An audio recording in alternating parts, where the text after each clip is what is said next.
Chapter 1. The perfect morning that wasn't. I flipped the last pancake and smiled at the stack. 8 years today.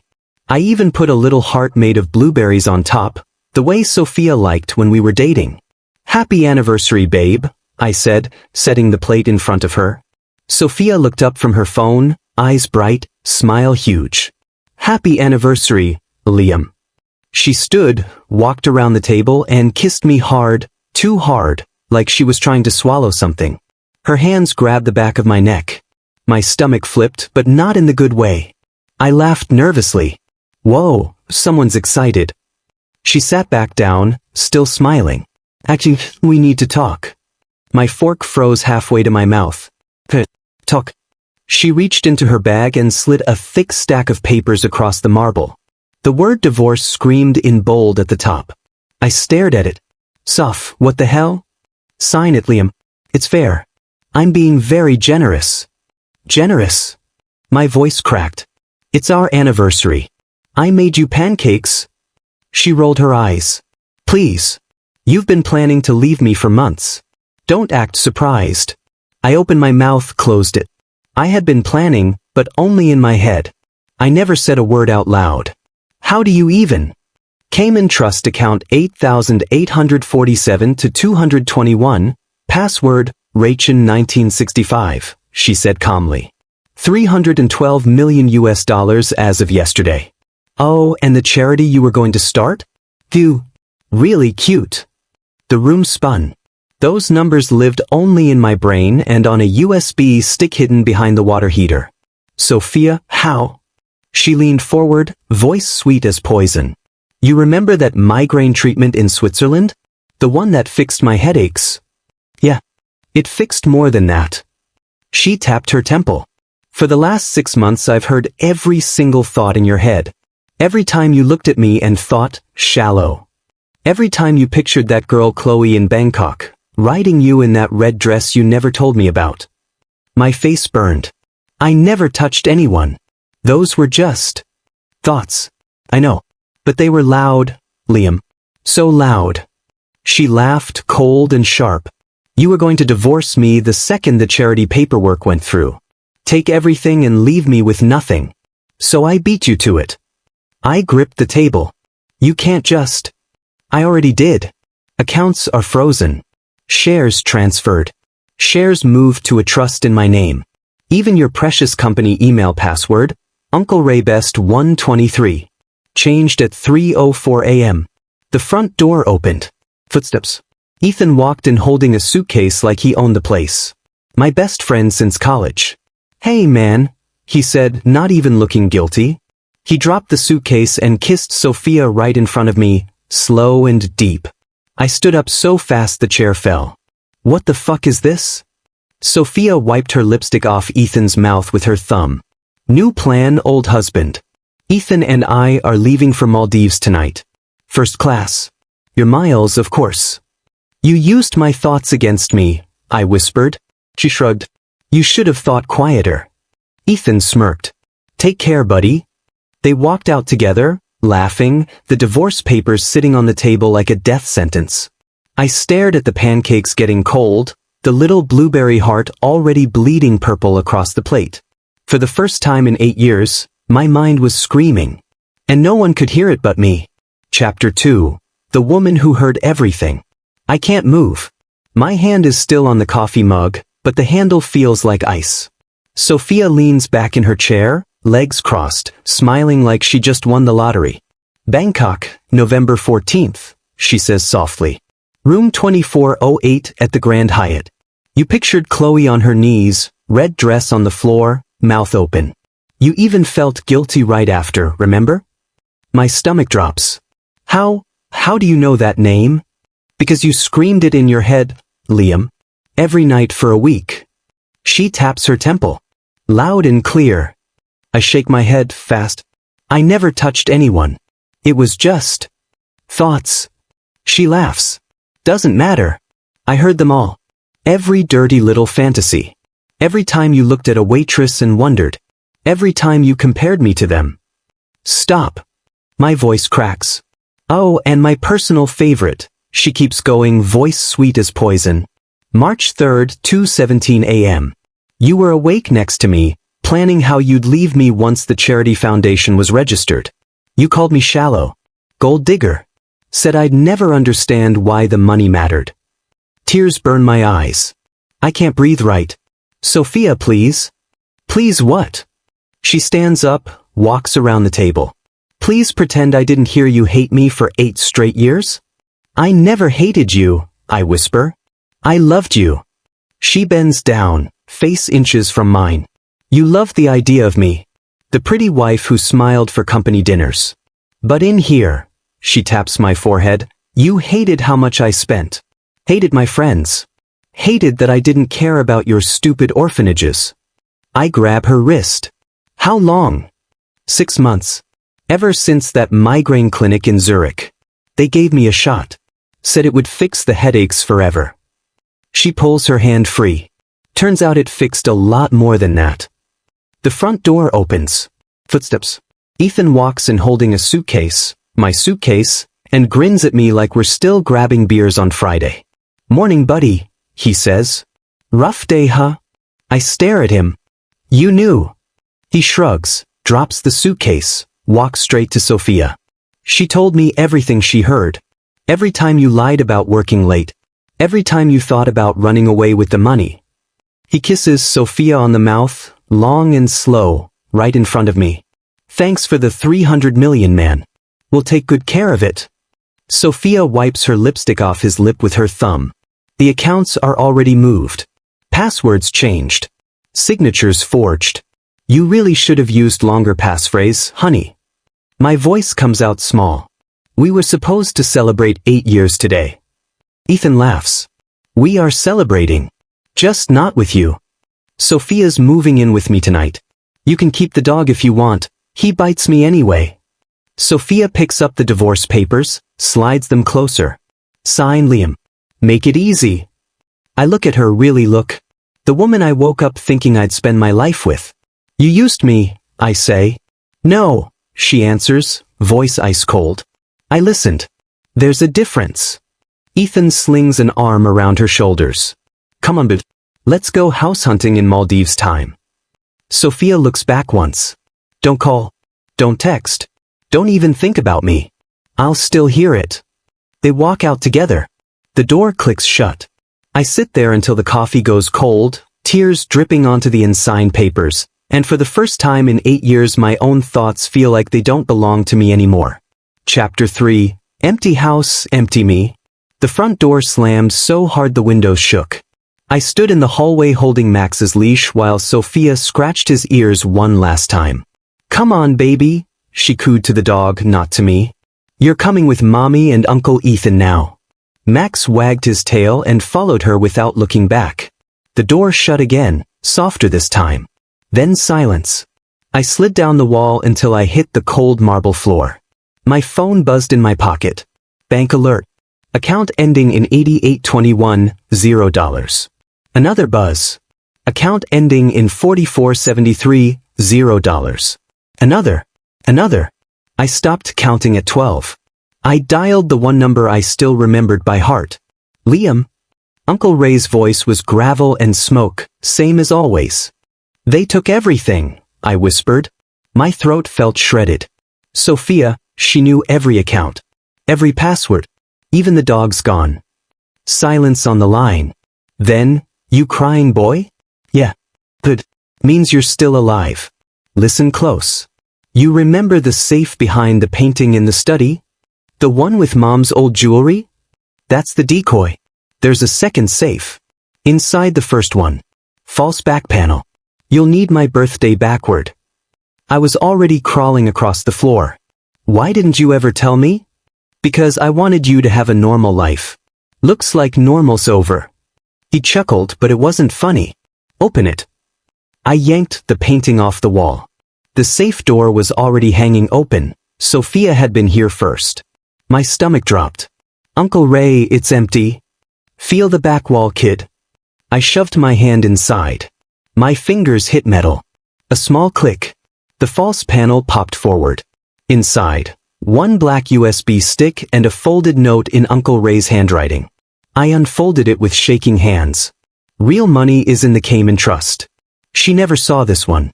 Use it wisely. And stop crying on my floor. Uncle, how much is left? Enough that you'll never have to beg. Enough that they'll regret the day they met you. You breathing yet? I sucked in air like I'd been underwater for days. Yeah. I'm breathing.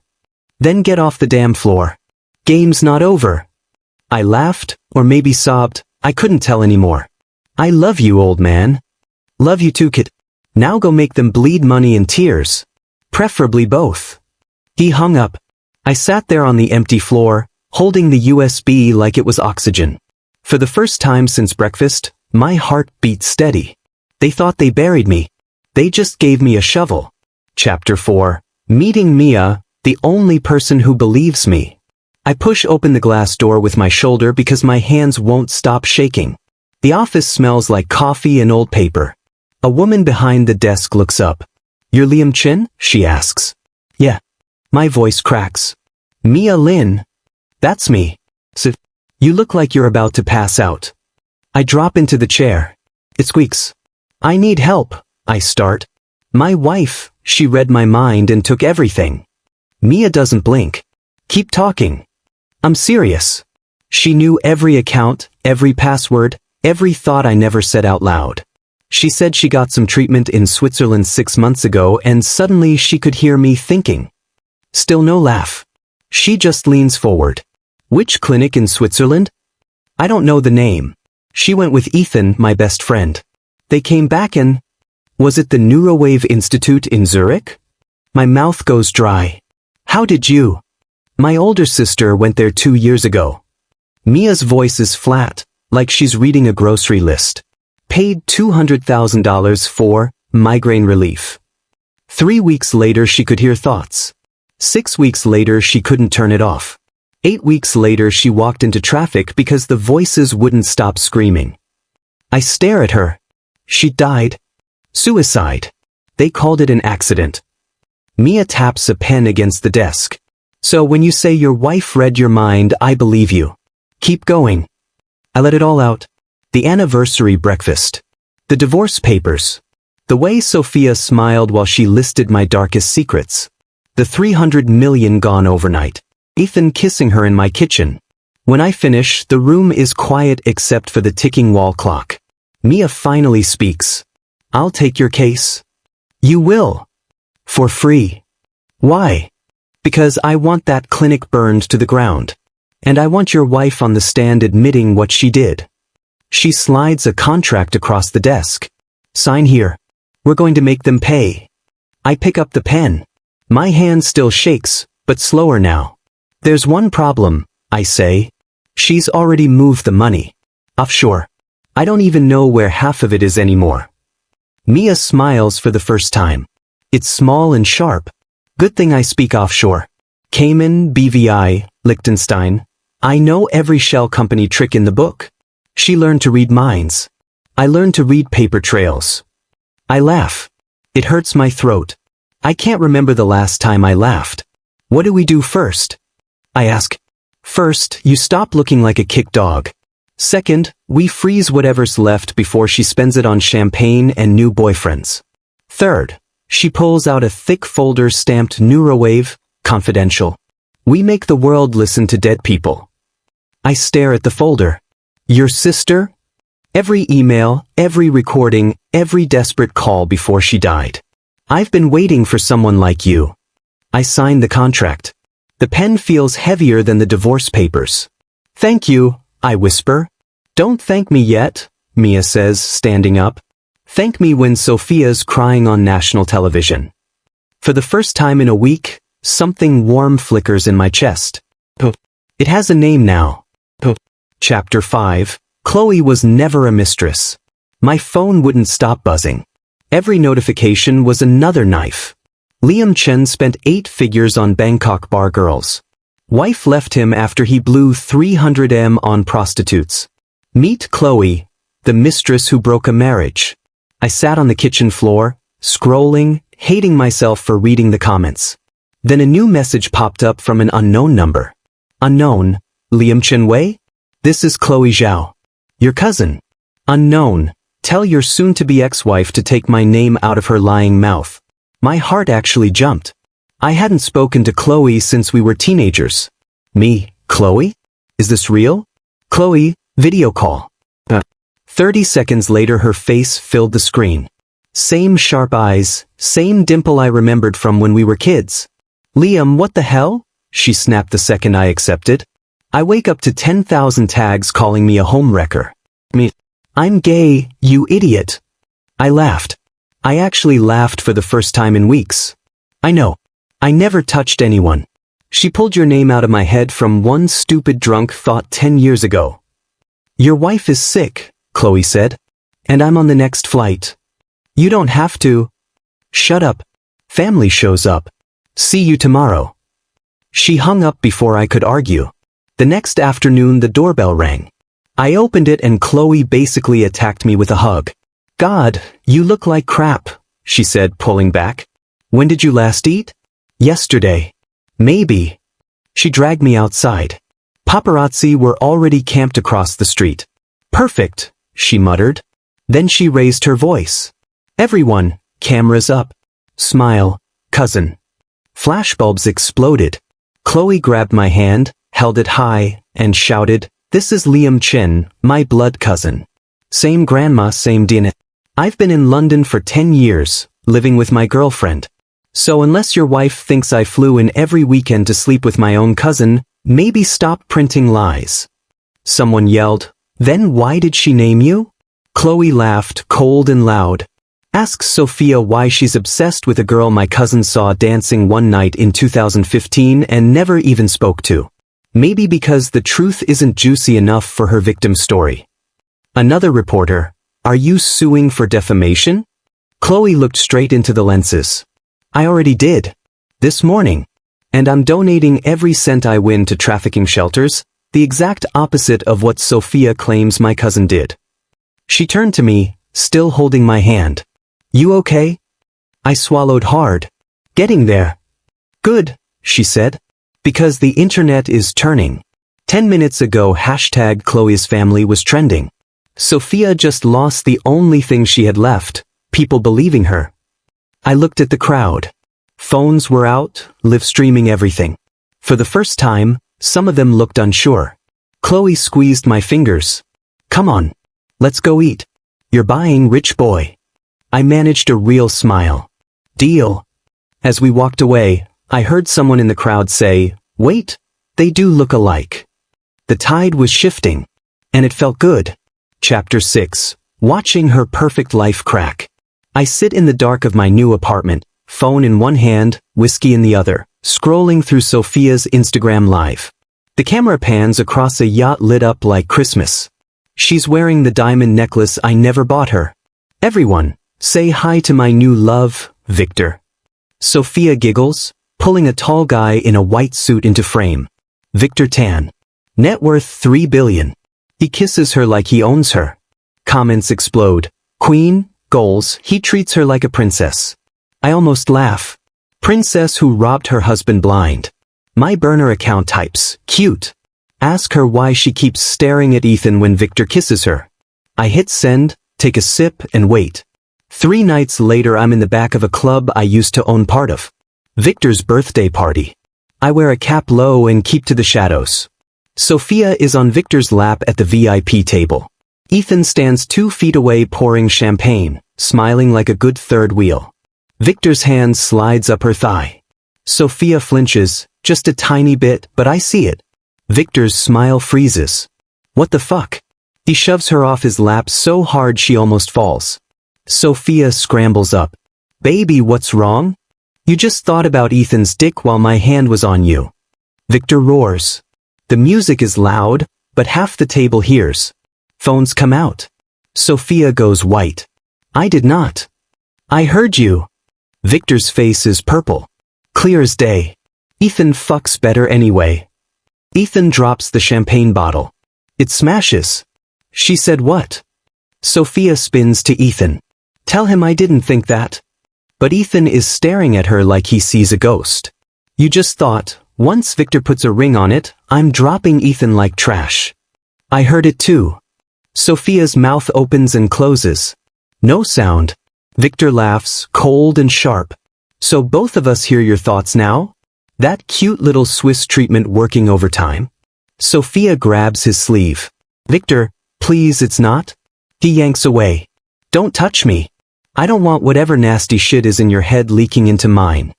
People around us are filming everything. Someone yells, "World star." Ethan steps closer to Sophia. How long have you been planning to ditch me? Ethan, baby. Answer the question, he screams. Sophia starts crying. I didn't mean for you to hear that. It's the voices, they're so loud now, I can't control. Victor is already walking away. Security follows him. Ethan looks at her like she's garbage. You know what I just heard?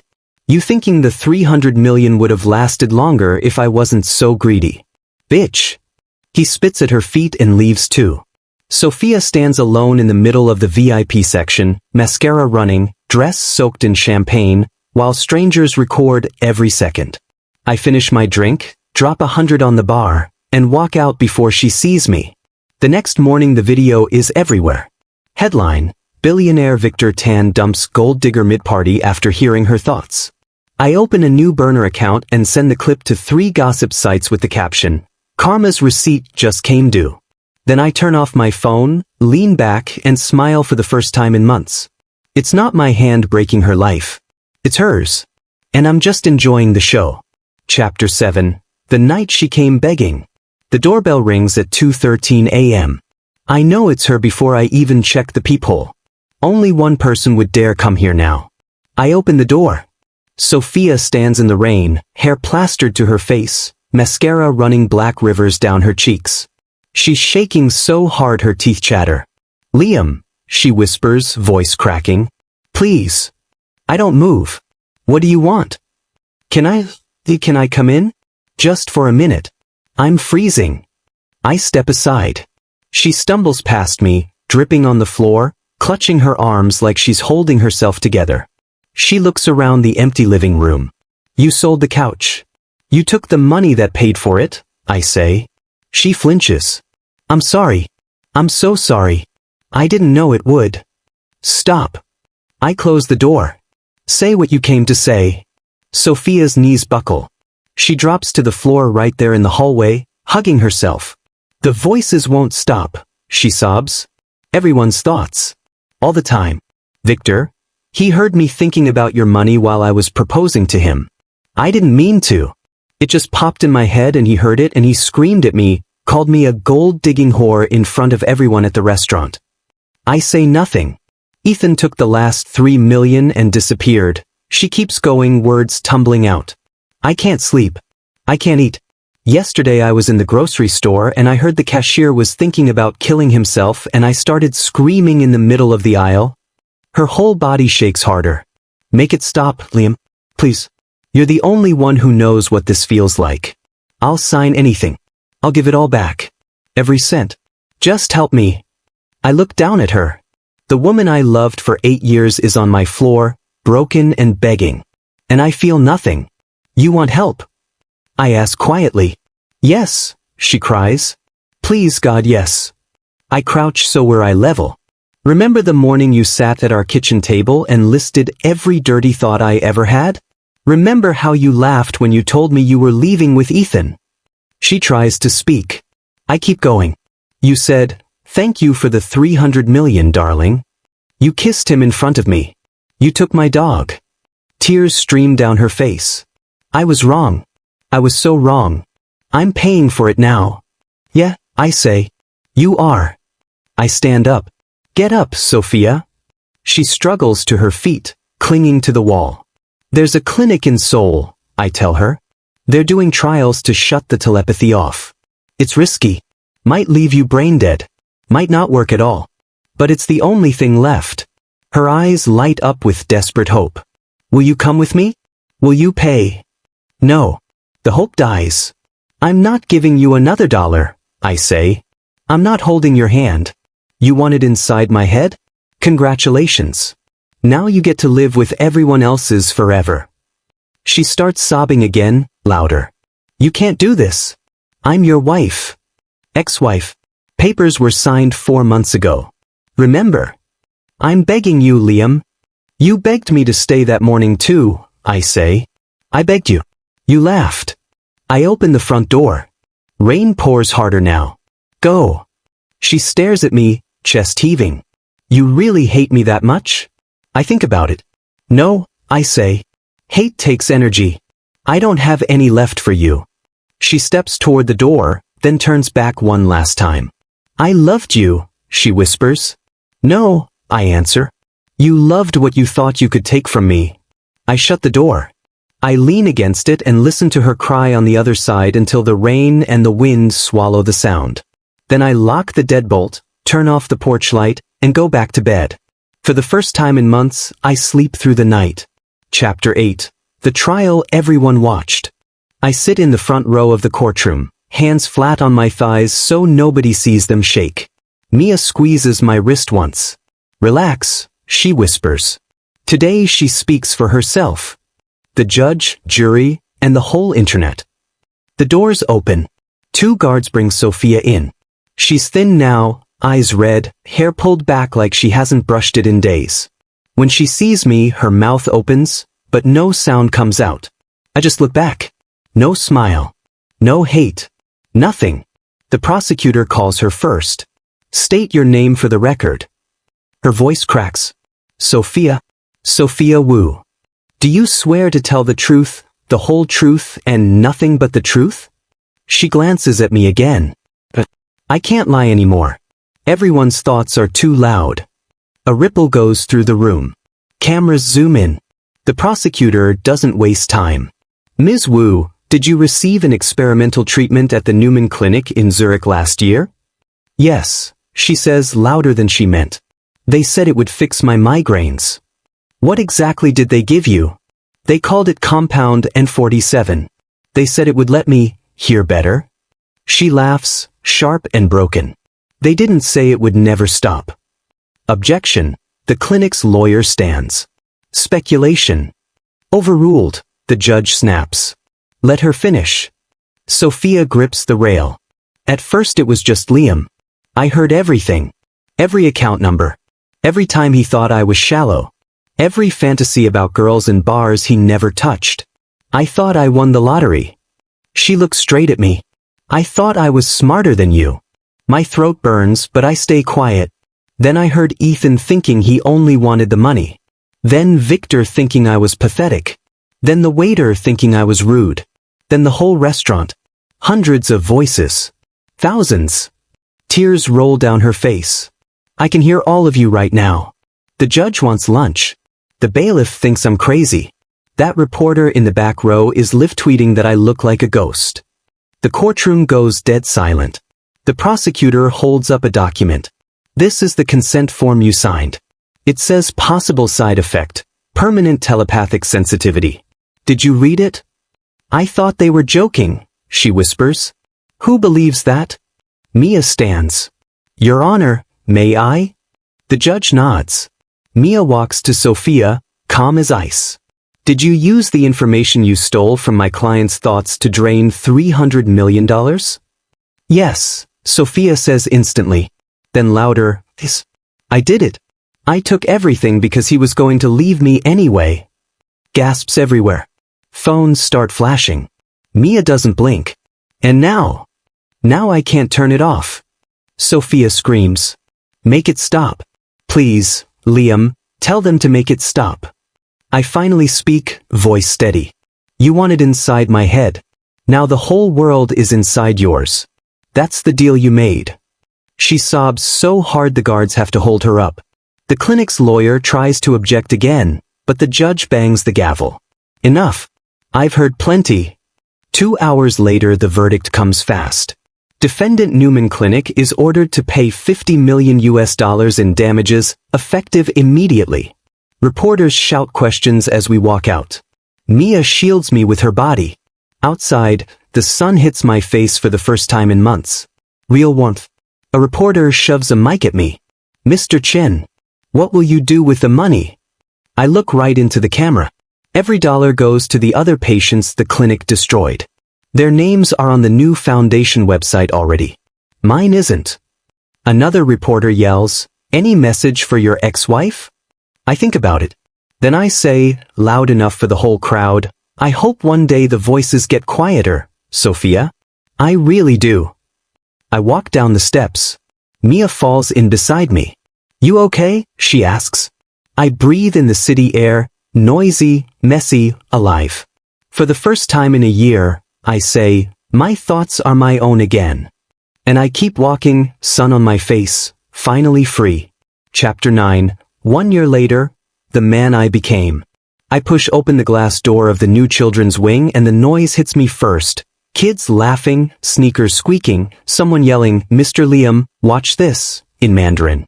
"Uncle Liam, look." A tiny girl with pigtails flying tugs my hand toward a drawing on the wall. "I drew you with superpowers." I crouch. "Superpowers, huh? Which ones?" "You make sad people happy," she says, completely serious. "That's the best power." My throat gets tight. "Thank you, Xiaoyu." That's, "Thank you." Chloe walks up behind me, arms crossed, smirking. "Told you the kids would turn you into a marshmallow." "Shut up," I mutter, but I'm smiling. She bumps my shoulder. Lunch rush in 20. The volunteers are fighting over who gets to sit next to you again. Let them fight. I'm taken today. I nod toward the courtyard. Mia is already there, sitting on the bench under the jacaranda tree, 2 takeaway boxes on her lap. She sees me and lifts one. "Extra spicy noodles, just how you like them." "Is it beside here?" Close. "Not touching yet." "You remembered." "I remember everything," she says softly. Annoying habit.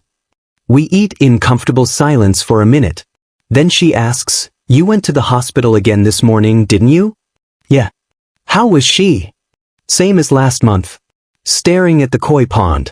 The nurse said she hasn't spoken in 9 days. I poke at my noodles. Part of me keeps waiting to feel something big. Triumph, maybe. Mostly I just feel tired. Mia sets her chopsticks down. "You're allowed to feel tired, Liam. You don't owe her peace." I know. It's not about her anymore. It's about me not wanting to carry poison for the rest of my life. She reaches over, finally touches my hand. "You're not. Look around. This place? These kids? That's the opposite of poison." A soccer ball rolls to our feet. I pick it up, toss it back to a waiting boy. He waves like I'm a hero. Chloe appears again, phone in hand. Uncle Ray's on FaceTime. Says if you don't answer he's flying here to drag you himself. I laugh and take the phone. Uncle Ray's face fills the screen, same grumpy scowl, same warm eyes. "You eating enough, boy?" "Yes, sir." "You smiling enough?" "Getting there." "Good. I didn't hide that money for 30 years so you could mope. Live a little. Take that pretty lawyer on a real date, not just noodles in a courtyard." Mia hears him and hides her face, cheeks red. I grin. "Working on it, uncle." He nods, satisfied. "Proud of you, kid." "Always was." Then the screen goes black. Mia looks at me. "So, real date?" My heart does that stupid flutter it still does around her. "Dinner. Tonight. Somewhere with tablecloths and everything." "Tablecloths," she repeats, pretending to be impressed. "Fancy. Only the best for the woman who saved my life." She leans in, kisses me quick, soft, perfect. "You saved yourself, Liam. I just held the flashlight." Chloe fake gags from 10 feet away. "Get a room." We both laugh, and for the first time in years, the sound coming out of me feels light. Later, walking back through the garden, I glance one last time toward the hospital on the hill. Sophia is still there, small figure by the pond. I don't wave. I don't need to. I turn back to the kids shouting my name, to Mia's hand slipping into mine, to the life I actually chose. And I walk forward. Chapter 10. The letter she'll never read. I sit alone on the back steps with a single sheet of paper and a pen. The night is cool, the kind of quiet I used to pray for. I write, "Sophia, you won. For a little while, you really did. You took everything and heard every secret I never said out loud. I hated you so hard I couldn't breathe. Tonight I'm letting that hate go. Not for you, you don't get to own one more piece of me. I'm doing it because carrying it is heavier than 300 million ever was. I forgive you so I can sleep without dreaming of your voice in my head. That's all, Liam. I stare at the words until they blur. Then I fold the paper once, twice, and walk to the fire pit. Mia's voice floats from the open kitchen window. Liam? You coming in? Chloe burned the garlic bread again and she's blaming me. 30 seconds. I call back, smiling despite myself. Chloe yells, I heard that. It's only black on one side. I strike the match. The flame catches the corner of the letter. I'll never send. I watch it curl, turn orange, then white. You okay out there? Mia again, softer this time. She's standing at the door, arms crossed, worried. I drop the last burning piece into the pit. Yeah, just getting rid of some trash. She steps closer, sees the ashes, and understands without asking. Good trash or bad trash? The kind that needed to burn. Chloe appears behind her holding 2 beers. If this is one of those deep emotional moments, I brought drinks. I laugh real and loud. Perfect timing as always. Mia takes my hand. Come eat before it gets cold. I let her pull me inside. The kitchen smells like garlic, burned and perfect, soy sauce, and something that finally feels like home. Chloe raises her bottle. To quiet minds and loud cousins. Mia clinks hers against it. And to men who don't need revenge anymore. I tap my bottle against both of theirs. To nights with no voices except the ones I choose. We drink. The beer is cold, the laughter is warm, and for the first time in years my head is completely, beautifully silent. And it's mine. Only mine.